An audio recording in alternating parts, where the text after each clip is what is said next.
Hello students, कैसे हैं आप लोग। तो लास्ट क्लास में हम लोग पढ़े थे केमिकल इक्वेशन के बारे में कि केमिकल इक्वेशन क्या होता है और केमिकल रिएक्शन क्या होता है केमिकल रिएक्शन क्या होता है और कैसे हम जान सकते हैं कि कोई भी केमिकल रिएक्शन हुआ है। ठीक है। अब आपने एक चीज़ गौर किया होगा कि लास्ट क्लास में मैंने कहा था कि जो भी केमिकल रिएक्शन है, जैसे मैग्नीशियम और ऑक्सीजन का, एक बार हम लोग देख लेते हैं। जैसे ये वाला जो रिएक्शन था मैग्नीशियम प्लस ऑक्सीजन, ये आप देख रहे हैं magnesium plus oxygen, magnesium oxide. यहाँ आप देख रहे होंगे कि ये वर्ड इक्वेशन है, ठीक है, वर्ड में लिखा हुआ है। लेकिन ज़्यादातर केमिकल रिएक्शन तो आप लोग देखते होंगे कि जहाँ आपको फार्मूला दिखता होगा, कहीं H तो कहीं O2 कहीं ऐसा, तो उस पर मैंने बात नहीं की थी। अब मैं बात करूँगा उस चीज़ पर कि जब हम लोग ज़्यादातर रिएक्शन जो हम लोग देखते हैं, है ना, वो हम लोग देखते हैं इक्वेशन के फॉर्म में। अब इक्वेशन क्या है? इक्वेशन का मतलब क्या है कि किसी भी रिएक्शन को सिंबल और फार्मूला में रिप्रेजेंट करना। ठीक है, सिंबल और फार्मूला में रिप्रेजेंट करना। अब वो कैसे रिप्रेजेंट करें हम? जहाँ तक सिंबल की बात है तो थोड़ा सा क्लास 9 याद कर लें आप लोग। हालांकि आप लोग तो 9 से 10 आते हैं तो 9 को भूल जाते हैं कि अब 9 पढ़ना ही क्यों है। लेकिन 9 का जो 2 चैप्टर है, एक एटम्स एंड मॉलिक्यूल्स है ना, और आपका एक क्लास चैप्टर और है जिसमें स्ट्रक्चर ऑफ एटम है ना, वो दोनों चैप्टर काफ़ी इंपॉर्टेंट हैं। अगर वो चैप्टर आप नहीं पढ़ रहे हैं या आपने नहीं ठीक से समझा है तो उसको एक बार फिर से ज़रूर कीजिए, because that will help in class 10th। वो आपको क्लास 10th में हेल्प करेगा। ठीक है, चलिए अब आते हैं केमिकल इक्वेशन पे। तो जब केमिकल इक्वेशन की बात करते हैं तो यहाँ देखिए लिखा भी है, the method of representing a chemical reaction with the help of symbols and formula of the substances involve in it is known as a chemical equation. मतलब किसी भी केमिकल रिएक्शन को हम लोग सिंबल और फार्मूला के रूप में रिप्रेजेंट कर सकते हैं। ठीक है, तो थोड़ा काम आसान हो जाता है हमारा। अब उतना बड़ा मैग्नीशियम प्लस ऑक्सीजन लिखने की ज़रूरत नहीं। और जिन लोगों को स्पेलिंग की दिक्कत है, पता चला वहाँ स्पेलिंग मिस्टेक हो रहा है, तो उसको हम शॉर्ट फॉर्म में एक तरह से समझ लीजिए कि शॉर्ट फॉर्म में हम लिख सकते हैं। ठीक है, जैसे आप यहाँ देख सकते हैं zinc plus sulphuric acid, zinc sulphate plus hydrogen, ये वर्ड में लिखा हुआ है। अब देखिए जिंक का सिंबल क्या है? Zn। ठीक है, सल्फ्यूरिक एसिड का फॉर्मूला क्या है? H2SO4। ठीक है, अब जिंक सल्फेट जो बना उसका फॉर्मूला है ZnSO4। अब आप बोलेंगे सर ये फॉर्मूला क्या है, ये सिंबल क्या है ना। सिंबल यहाँ पर हम लोग एलिमेंट के बारे में बात कर रहे हैं। ठीक है, जिंक एक एलिमेंट है, मेटल है, तो उसको हमने सिंबल दिया Zn। ये सल्फ्यूरिक एसिड क्या है? कंपाउंड है, तो कंपाउंड है तो इसका फॉर्मूला होगा, ठीक है, H2SO4। उसी तरह से जिंक सल्फेट भी एक कंपाउंड है, तो हमने फॉर्मूला दिया, हमने नहीं दिया, ये तो केमिस्ट्री में होता है ये फार्मूला। अब ऐसा ना हो कि सर ने एक फार्मूला बना दिया, ऐसा नहीं है। जो फार्मूला है वही हम लोग पढ़ रहे हैं। तो formula of zinc sulphate is ZnSO4 and here formula of hydrogen is H2। ठीक है, या सिंबल देखिए यहाँ पर अब क्या है, formula of hydrogen is H2। Sir ये तो एलिमेंट है, यहाँ फार्मूला क्यों बोल रहे? देखिए हाइड्रोजन का सिंबल H है, याद रखिएगा, हाइड्रोजन का सिंबल H है। हाइड्रोजन एक एलिमेंट, उसको रिप्रेजेंट हम H से करते हैं, बट हाइड्रोजन हमेशा जो है होता है H2 के फॉर्म में ही पाया जाता है। ठीक है, हाइड्रोजन जो है वो हमेशा H2 के फॉर्म में ही पाया जाता है, इसलिए हमने लिखा है formula of hydrogen is H2। ठीक है, तो अब हमने देख लिया कि जिंक का सिंबल Zn है, formula of sulphuric acid H2SO4 है, फार्मूला ऑफ जिंक सल्फेट क्या है? ZnSO4, और फार्मूला ऑफ हाइड्रोजन क्या है? H2। ठीक है, अब यहाँ पर हम लोग देखेंगे, देखिए अब आते हैं रिएक्शन। तो जब हम लोग सिंबल और फार्मूला को देखिए, जब एक साथ कर लिए, सिंबल और फार्मूला को जब हम लोग एक साथ कर लिए, तो अब यहाँ देखिए हम लोग जब सिंबल और फार्मूला की बात कर रहे हैं अब यहाँ पर, ठीक है, अभी तक हमने क्या देखा था यहाँ पर, इधर देखते हैं एक बार फिर से, zinc plus sulphuric acid, zinc sulphate plus hydrogen, ये वर्ड में था। बट अब हम लोग केमिकल रिएक्शन को वर्ड में नहीं फार्मूला में रिप्रेजेंट कर रहे हैं, क्योंकि जिंक के बारे में हमने बात किया था कि Zn बोलते हैं, सल्फ्यूरिक एसिड को H2SO4 बोलते हैं, ठीक है, और जिंक सल्फेट को ZnSO4 बोलते हैं प्लस H2 हाइड्रोजन। यहाँ पर देखिए ये रिएक्टेंट्स है, क्योंकि जिंक और सल्फ्यूरिक एसिड ये आपस में रिएक्ट कर रहा है और फाइनली क्या बना रहा है, जिंक सल्फेट प्लस हाइड्रोजन, जिसको हम लोग प्रोडक्ट्स कहते हैं। फिर से एक बार देख लेते हैं, सब्सटेंसेज विच कंबाइन और react are known as reactants. तो यहाँ पर जिंक और सल्फ्यूरिक एसिड आपस में रिएक्ट करके क्या बना रहा है, जिंक सल्फेट प्लस हाइड्रोजन, ठीक है, और ये प्रोडक्ट्स है, ठीक है।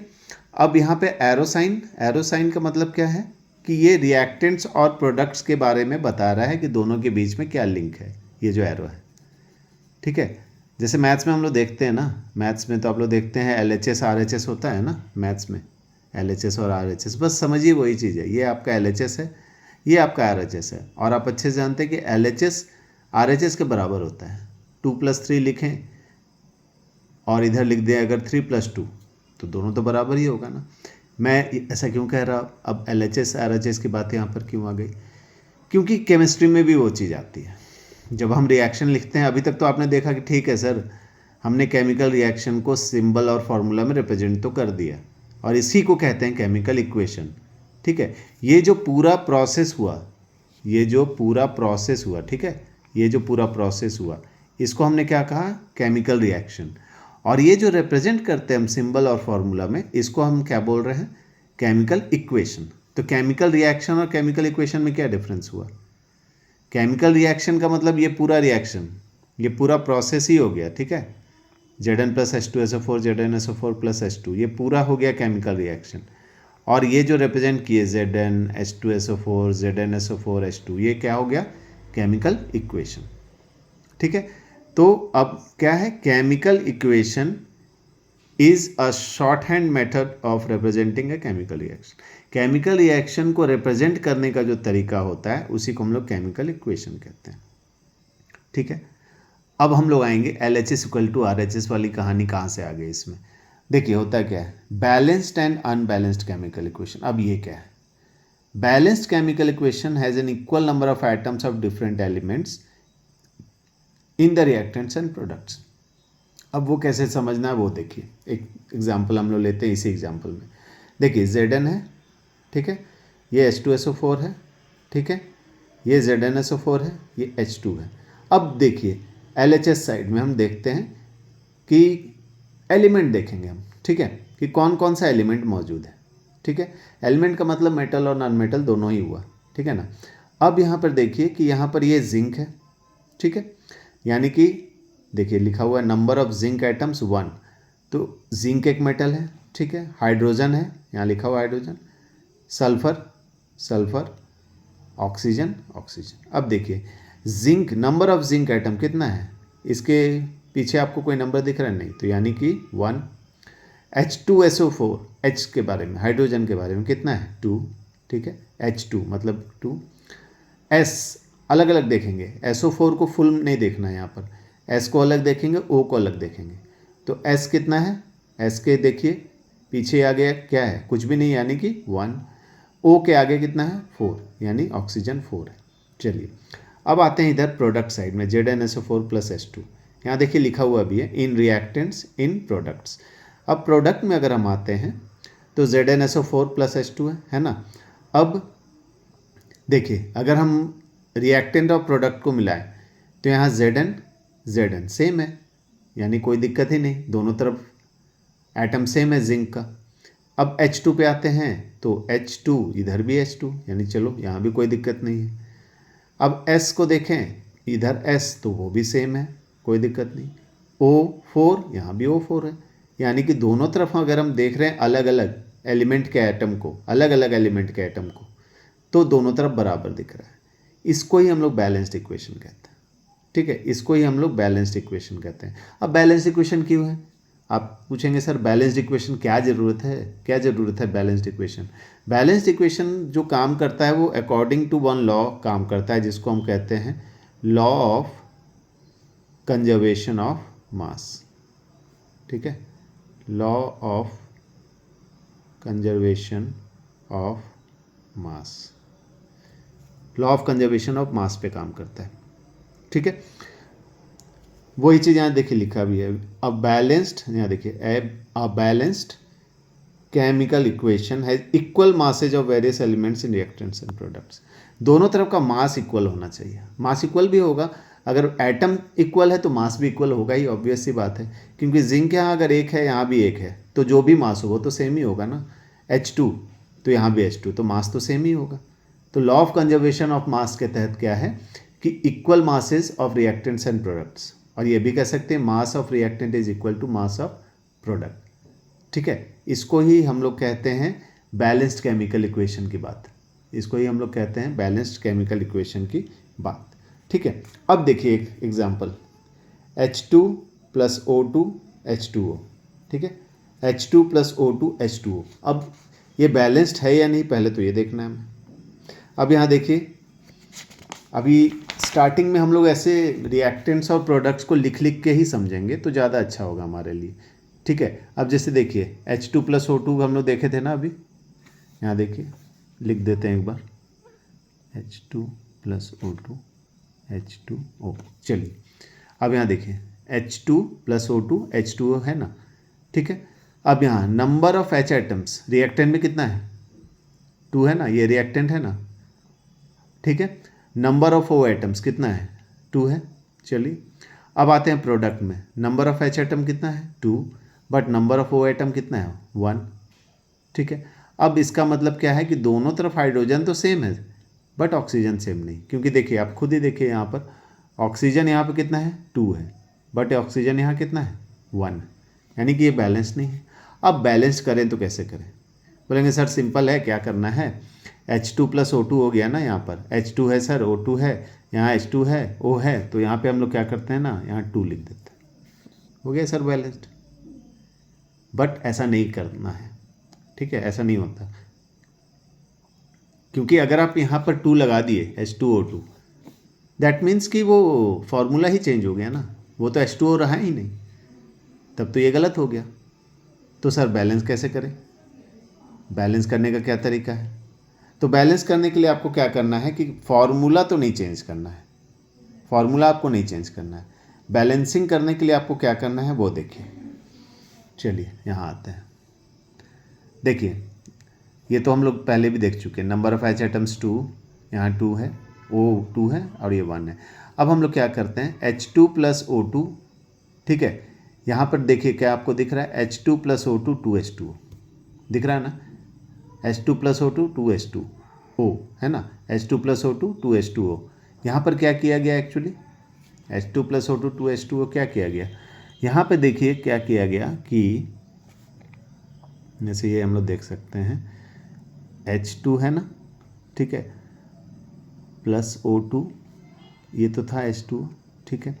अब हम लोग एक काम कर सकते हैं, ठीक है, हम लोग को ऑक्सीजन को सेम करना है ना, हम लोग को ऑक्सीजन को सेम करना है, तो हम लोग एक काम कर सकते हैं कि पहले हम लोग हाइड्रोजन को देखते हैं। ठीक है, अगर बाई चांस हम लोग जब बैलेंसिंग करेंगे तो एक चीज़ याद रखिएगा कि हम लोग ये जो फॉर्मूला है या सिंबल है इसके इधर नंबर लिख सकते हैं, 1 2 3 4 कुछ भी, यहाँ भी लिख सकते हैं, यहाँ भी लिख सकते हैं, ठीक है, यहाँ भी लिख सकते हैं, ठीक है, इस तरफ नहीं लिख सकते, इस तरफ नहीं, राइट हैंड साइड में नहीं लिख सकते, लेफ्ट हैंड साइड में लिख सकते हैं। तो अगर हम यहाँ पर 2 लिखते हैं, अगर हम यहाँ 2 लिखते हैं, ठीक है, तो फिर हमको यहाँ भी 2 लिखना होगा ना, यहाँ भी हम 2 लिख दिए। ठीक है, अब देखिए ये जो 2 लिखे और ये जो 2 लिखे, 2 इंटू 2 4 हो गया ये, ठीक है, यानी कि हाइड्रोजन अब हो गया 4, और ये जो 2 लिखे ये भी 4 हो गया। बोलेंगे सर हाइड्रोजन तो पहले भी बराबर था, अब 2 2 लिख के और क्या बराबर करना। तो चलो भाई आप असली चीज़ देखो, यहाँ पर क्या है कि 2H2 2H2, ठीक है, चलो हमने 2 लिख दिया, ठीक है, बट यहाँ आप देखो असली खेल तो यहाँ पर है कि ये जो 2 है ना, यहाँ पर जो H2 के पहले हम जो 2 लिखे हैं, ये 2 H2 के लिए भी है और O के लिए भी है। ठीक है, ये 2 जो है H2 के लिए भी है और O के लिए भी है। ठीक है, तो यानी कि 2O और ये O2 दोनों बराबर हो गया, ये 2O और ये O2 दोनों बराबर हो गया, यानी कि ये इक्वेशन बैलेंस हो गया। 2H2 4, 2H2 4, 2 इंटू 2 4, O2 तो यहाँ है ही, और ये जो 2 है ना, ये 2 O के लिए भी है, सिर्फ H2 के लिए नहीं, O के लिए भी है। तो अब देखिए यहाँ पर क्या लिखता है फिर, ठीक है। नंबर ऑफ H एटम्स 4, वो तो हम देखे ही, number of H atoms product 4, O में भी 2 हो गया, और मतलब कि रिएक्टेंट में भी 2 हो गया ऑक्सीजन का, प्रोडक्ट में भी 2 हो गया ऑक्सीजन का। तो इस तरह से हम लोग बैलेंसिंग करते हैं। तो बैलेंसिंग में हम लोग को याद क्या रखना है कि जब भी हम लोग नंबर लिखेंगे, कोई भी 1 2 3 4 जो भी आप ले रहे हैं, स्टार्टिंग 2 से ही करें तो ज़्यादा अच्छा है, तो वो हमेशा सिंबल के लेफ्ट में लिखेंगे, राइट में नहीं। राइट में आप लिख दिए तो फॉर्मूला या सिंबल ही चेंज हो जाएगा, वो हमको नहीं करना है, समझ गए। तभी हम लोग को बैलेंसिंग करना है, बैलेंसिंग इसी तरह से होता है, ठीक है। कुछ और एग्जांपल्स हम लोग करेंगे, लेकिन अभी फ़िलहाल एक सिंपल सा आप ये समझ गए ना कि कैसे बैलेंसिंग होता है, ठीक है। तो बैलेंसिंग के लिए सिर्फ दिमाग में यही रखना है कि पहले तो एलिमेंट और एटम को अलग अलग, पहले तो आपने क्या करना है कि जैसे यहाँ पे हम लोग देखे थे, है ना, Zn+H2SO4, यहाँ पे हम लोग देखे थे क्या कि जिंक को हम लोग यहाँ पे रिएक्टेंट में जिंक, हाइड्रोजन, सल्फर, ऑक्सीजन अलग से लिख लिए। उसके बाद दोनों तरफ का हम लोग का नंबर देखना है, कितना कितना एटम्स हैं वो लिखना है। उसके बाद हम लोग बैलेंसिंग कर सकते हैं यहाँ पे नंबर लिख के, इस तरफ, यहाँ पर, चाहे यहाँ पर, चाहे यहाँ पर, ठीक है, जो भी, ठीक है। राइट हैंड साइड की ओर नंबर नहीं लिखेंगे, अंडरस्टूड, ठीक है। बैलेंसिंग आप प्रैक्टिस कीजिएगा, नहीं तो हम लोग एक स्पेशल क्लास रखेंगे सिर्फ बैलेंसिंग पे ही, लेकिन फर्स्ट ये चैप्टर को थोड़ा हम लोग कंप्लीट कर लें। अब आता है to make equations more informative. अब इक्वेशंस को हम लोग ज़्यादा इन्फॉर्मेटिव कैसे बनाएं। इन्फॉर्मेटिव का मतलब ये है कि जब हम लोग कोई भी रिएक्शन देखते हैं, है ना, जैसे यहाँ पर अभी H2+O2 और H2O ही देखे थे हम लोग, ये रिएक्शन जो है 2H2+O2 2H2O। आप भी जानते हैं H2 क्या है, गैस है, ऑक्सीजन क्या है, गैस है, बट H2O क्या है, लिक्विड है। तो हम लोग इसको यहाँ पर जैसे ही हम लोग ये लिख रहे हैं H2, तो उसके बगल में हम लोग G और O2 के बगल में G लिख सकते हैं। उससे पता क्या चलेगा कि हाइड्रोजन गैस है, ऑक्सीजन गैस है। और H2O के बगल में L लिख सकते हैं, यानी L स्टैंड्स फॉर लिक्विड। तो हम लोग फिजिकल स्टेट भी दिखा सकते हैं, हम लोग फिर क्या है, हीट चेंज भी दिखा सकते हैं, ठीक है, और कंडीशंस भी शो कर सकते हैं कि किस कंडीशन में रिएक्शन हो रहा है। जैसे देखिए, अगर किसी रिएक्शन में, ठीक है, आपका जो भी रिएक्टेंट और प्रोडक्ट जो भी, अगर वो सॉलिड स्टेट में है तो हम लोग S से रिप्रेजेंट कर सकते हैं, अगर वो लिक्विड स्टेट में है तो हम लोग लिक्विड L से रिप्रेजेंट कर सकते हैं। एक्वा सॉल्यूशन का मतलब क्या होता है, सॉल्यूशन मेड इन वाटर, ठीक है, मतलब वाटर में कोई सॉल्यूशन है उसी को हम लोग एक्वस सॉल्यूशन बोलते हैं, जिसको हम लोग एक्वस AQ से रिप्रेजेंट कर सकते हैं। और गैसेस स्टेट है तो उसको हम लोग G से रिप्रेजेंट कर सकते हैं, ठीक है। जैसे यहाँ आप देख सकते हैं एग्जाम्पल दिया हुआ है, ये जिंक मेटल है, जिंक ग्रेन्यूल्स, छोटे छोटे दानों की तरह, ठीक है। ये सॉलिड है तो हम लोग देखिए यहाँ लिखा हुआ है, ये सॉलिड है ना, तो यहाँ लिखा हुआ है Zn(S), मतलब क्या है कि जिंक सॉलिड है, ठीक है, जिंक सॉलिड फॉर्म में, अंडरस्टूड।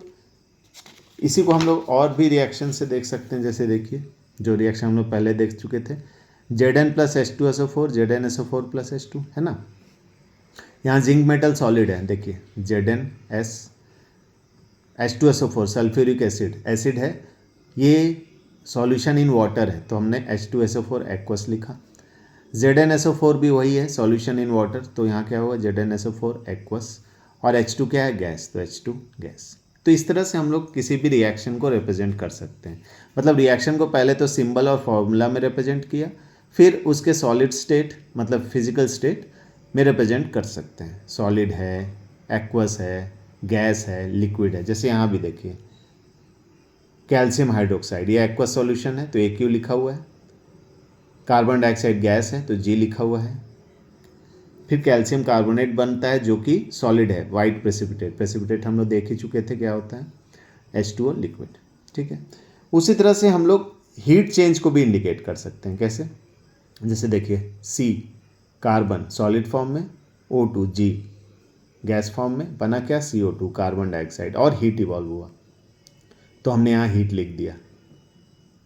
इसको एक्सोथर्मिक रिएक्शन बोलते हैं, जहाँ हीट प्रोड्यूस हो रहा है, ठीक है, जैसे जो लिखा हुआ भी है, the burning of carbon in oxygen is an exothermic reaction because heat is evolve, इसमें हीट इवॉल्व हुआ है इसलिए, ठीक है। तो हम लोग हीट या हीट एनर्जी भी लिख सकते हैं, कोई दिक्कत नहीं, एनर्जी भी लिख सकते हैं। यहाँ देखिए जैसे नेचुरल गैस होता है actually CH4 methane gaseous form में, ऑक्सीजन गैसियस फॉर्म में 2O2। यहाँ पे देखिए कार्बन डाइऑक्साइड बना गैसियस फॉर्म में, वाटर बना गैसियस फॉर्म में, यहाँ लिक्विड फॉर्म में नहीं है, याद रखिए, ठीक है, प्लस हीट एनर्जी। तो इसको ही हम लोग क्या बोलते हैं, हीट एनर्जी जहाँ प्रोड्यूस हुआ वो हो गया एक्सोथर्मिक रिएक्शन, ठीक है। तो नेचुरल गैस जो बर्न होता है वो एक्सोथर्मिक रिएक्शन है, क्यों? क्योंकि इसमें हीट प्रोड्यूस हो रहा है। लेकिन कुछ जितने भी कंबजन रिएक्शंस होंगे वो एक्सोथर्मिक रिएक्शंस होंगे। कंबजन तो आप जान रहे हैं, ऑक्सीजन के साथ रिएक्ट करना, तो वो एक्सोथर्मिक, क्योंकि वहाँ हीट प्रोड्यूस होगा। यानी कि आप वुड जलाएं, कोल जलाएं, केरोसिन जलाएं, पेट्रोल जलाएं, डीजल जलाएं, सब में हीट प्रोड्यूस होगा क्योंकि ऑक्सीजन के साथ बर्न हो रहा है। तो इसको हम लोग बोलते हैं एक्सोथर्मिक रिएक्शंस। हम लोग जो फूड खाते हैं उसको भी एक तरह से हम लोग कंबजन कह सकते हैं, ठीक है, और वो एक एक्सोथर्मिक रिएक्शन है। क्यों? देखिए, जो ग्लूकोज जो आप फूड खा रहे हैं वो फाइनली ग्लूकोज में कन्वर्ट होता है, बायोलॉजी में आप पढ़ चुके हैं लाइफ प्रोसेस में। वो रिएक्ट करता है ऑक्सीजन के साथ, देखिए 6O2 गैसियस, फाइनली क्या प्रोड्यूस कर रहा है, कार्बन डाइऑक्साइड, वाटर, एनर्जी। यही एनर्जी हमारा सारे काम करने के लिए मिलता है, इसी से हम सारा काम करते हैं। तो रेस्पिरेशन भी एक एक्सोथर्मिक प्रोसेस, क्योंकि देखिए यहाँ पर एनर्जी प्रोड्यूस हुआ है, ठीक है। कुछ रिएक्शंस ऐसे होते हैं जहाँ हीट एब्जॉर्ब होता है, जैसे एंडोथर्मिक रिएक्शन। जैसे अगर आप नाइट्रोजन को ऑक्सीजन के साथ बर्न करें, ठीक है, नाइट्रोजन को अगर हम ऑक्सीजन के साथ बर्न करना चाह रहे हैं तो हमको हीट प्रोवाइड करना पड़ेगा, तब जाके नाइट्रोजन मोनोऑक्साइड बनेगा, NO, ठीक है। 3000 डिग्री सेल्सियस, देख सकते हैं 3000 डिग्री सेल्सियस। अंडरस्टूड? ये सारे जितने भी रिएक्शंस आप समझिए, बाकी नोट्स अवेलेबल हैं टेलीग्राम चैनल पे, वहाँ से आप नोट्स ले सकते हैं, ठीक है। तो ये सब चीज़ें आपको वहाँ पे मिल जाएंगी, आप पढ़ सकते हैं, अभी आप समझ लीजिए, ठीक है। तो एंडोथर्मिक रिएक्शन का मतलब क्या है, जहाँ पे हीट एनर्जी एब्जॉर्ब हो रहा है। एक्सोथर्मिक रिएक्शन का मतलब क्या है, जहाँ हीट एनर्जी प्रोड्यूस हो रहा है, ठीक है। तो जितने भी डिकम्पोजिशन रिएक्शंस हैं, हम लोग फर्स्ट चैप्टर में पढ़ चुके हैं, वो एंडोथर्मिक रिएक्शन है, क्योंकि उसको हीट चाहिए तभी वो रिएक्शन कंप्लीट होगा। जैसे देखिए, कैल्शियम कार्बोनेट को हीट मिलेगा तब calcium oxide plus carbon dioxide, ठीक है। कैल्शियम कार्बोनेट को जब हीट आप दीजिएगा तभी वो कैल्शियम ऑक्साइड और कार्बन डाइऑक्साइड में कन्वर्ट होगा। तो ये क्या है, डिकम्पोजिशन रिएक्शन। डिकम्पोजिशन रिएक्शन में क्या होता था, सिंगल रिएक्टेंट प्रोडक्ट में चेंज होता था, वही चीज़ यहाँ हो रहा है। तो ये एक एंडोथर्मिक रिएक्शन है। फोटोसिंथेसिस भी एंडोथर्मिक रिएक्शन है, आप अच्छे से जानते हैं, उसमें सनलाइट चाहिए तभी वो रिएक्शन कंप्लीट होगा, तो वो भी एंडोथर्मिक रिएक्शन है। इलेक्ट्रोलाइसिस ऑफ वाटर, अगर वाटर में इलेक्ट्रिसिटी पास किया जाए तो हाइड्रोजन और ऑक्सीजन बनता है, ये भी एंडोथर्मिक रिएक्शन है, बिकॉज यहाँ हम लोग क्या कर रहे हैं, एनर्जी प्रोवाइड कर रहे हैं, ठीक है, एनर्जी प्रोवाइड कर रहे हैं। तो ये भी आपका क्या हो गया, एक एंडोथर्मिक रिएक्शन हो गया। अब कभी कभी क्या होता है कि कुछ कंडीशंस जब तक नहीं मिलेंगे तो कोई रिएक्शन होता नहीं। जैसे ये देखिए, पोटाशियम क्लोरेट 2KClO3, इस जब तक इसको हीट नहीं करेंगे और MnO2 यहाँ पे कैटलिस्ट। अब सर कैटलिस्ट क्या है, कैटलिस्ट वो चीज़ है जो किसी भी रिएक्शन को कंप्लीट करता है, कंप्लीट करने में हेल्प करता है, ठीक है। तो यानी कि इसके बिना ही रिएक्शन हो नहीं रहा, तो ये कंडीशन जरूरी है, MnO2 का होना जरूरी है। तो ये प्रोड्यूस करता है पोटाशियम क्लोराइड और ऑक्सीजन। और याद रखिएगा, ये रिएक्शन बहुत इंपॉर्टेंट है, क्योंकि ये जो रिएक्शन है इसी की मदद से लैब में ऑक्सीजन बनाया जाता है। सो समटाइम्स ये क्वेश्चन पूछा भी जाता है कि how oxygen is prepared in the lab. अब आप कोई भी रिएक्शन मत लिख देना जहाँ पे ऑक्सीजन प्रोड्यूस हो रहा है, सर ऑक्सीजन तो प्रोड्यूस हो रहा है ना, प्रोडक्शन से मतलब नहीं, लैब में बस ये रिएक्शन यूज होता है, ठीक है। पोटाशियम क्लोरेट को हम लोग हीट करेंगे MnO2 के प्रेजेंस में तो ये ऑक्सीजन प्रोड्यूस होता है, ठीक है। MnO2 क्या है, देखिए कैटलिस्ट, ठीक है। तो टेम्परेचर और प्रेशर को भी यहाँ मेंटेन करना पड़ता है, ठीक है, in the presence of manganese dioxide, ठीक है। यहाँ पे देखिए एक और रिएक्शन दे रहा है, कार्बन मोनोऑक्साइड CO, हाइड्रोजन से हम रिएक्ट करें, देखिए यहाँ पर 300 atmospheric pressure, 300 degree Celsius, ZnO zinc oxide, chromium oxide, ये कंडीशन है, तब जाके आपका मेथनॉल बन रहा है, ठीक है। तो ये कंडीशन ये अगर नहीं हुआ तो ये रिएक्शन होगा ही नहीं। उसी तरह ग्रीन प्लांट्स जो फोटोसिंथेसिस, CO2 + H2O, सनलाइट, मतलब ये कंडीशन अगर नहीं मिला, सनलाइट और क्लोरोफिल, तो ये रिएक्शन होगा ही नहीं, फोटोसिंथेसिस होगा ही नहीं, है ना। तो ये सब कुछ कंडीशंस है जिसके तहत रिएक्शंस होते हैं। यहाँ पे कुछ अब एग्जाम्पल दिया हुआ है केमिकल इक्वेशन को बैलेंस करने का। हालांकि हमने आपको स्टेप वाइज समझा ही दिया है, तो आई होप आप प्रैक्टिस कर सकते हैं, आपको समझ में भी आ जाएगा। ठीक है, आज फ़िलहाल हम लोग यहीं तक रहने देते हैं, क्योंकि ज़्यादा भी अगर आप पढ़ लेंगे तो बाउंस ना होने लगे आपके दिमाग से। ठीक है, फिर हम लोग मिलेंगे नेक्स्ट डे इससे आगे के स्टेप्स में, आगे के टॉपिक्स में। Okay, bye.